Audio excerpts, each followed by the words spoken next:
नेपाल की राष्ट्रपति विद्या देवी भंडारी ने ओली कैबिनेट की संसद भंग करने की सिफारिश को मंजूर कर मध्यावधि चुनाव का ऐलान कर दिया है। राष्ट्रपति के फैसले के मुताबिक देश में 30 अप्रैल और 10 मई को 2 चरणों में चुनाव कराए जाएंगे। प्रधानमंत्री केपी शर्मा ओली की कैबिनेट ने संसद भंग करने की सिफारिश की थी, जिस पर असंतोष जताते हुए 7 मंत्रियों ने इस्तीफा दे दिया है। राष्ट्रपति के इस फैसले के बाद ओली सरकार ने राजधानी काठमांडू में सुरक्षा कड़ी कर दी है। राजधानी के मुख्य चौकों में पुलिस की भारी संख्या में तैनाती है।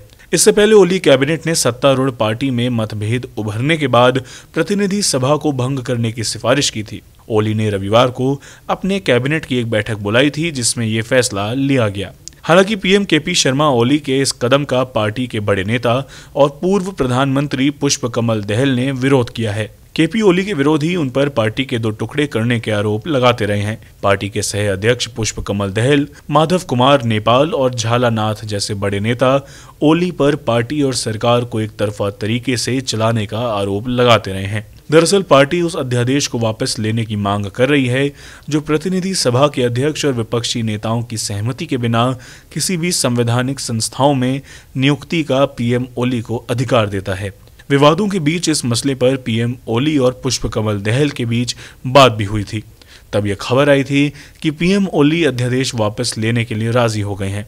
हालांकि रविवार की कैबिनेट बैठक में पीएम ओली ने प्रतिनिधि सभा को ही भंग करने की सिफारिश कर दी।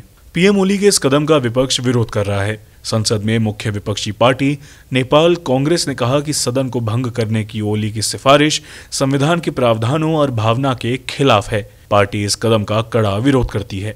नेपाल कांग्रेस की तरफ से विश्व प्रकाश शर्मा ने बयान जारी कर कहा कि कोविड महामारी के बीच अंतरपक्षीय संघर्ष की वजह से देश को अस्थिरता की ओर धकेलना निंदनीय है। इस बीच नेपाल कम्युनिस्ट पार्टी की स्टैंडिंग कमेटी ने भी पीएम ओली के इस कदम की आलोचना की है।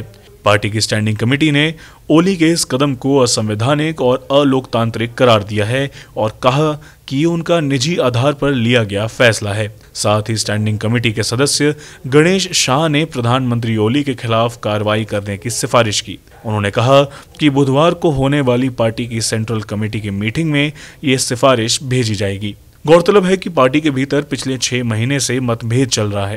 दरअसल 2017 के आम चुनाव में केपी शर्मा ओली की अगुवाई वाली सीपीएन यूएमएल और पुष्प कमल दहल के नेतृत्व वाली सीपीएन माओवादी सेंटर ने अलग अलग चुनाव लड़ा था। इन दोनों दलों ने 275 सीटों में से 174 सीटें जीतने में कामयाबी हासिल की थी। सरकार बनने के बाद मई 2018 में दोनों दलों ने आपस में विलय कर लिया था और एक नई पार्टी सीपीएन माओवादी का गठन हुआ था।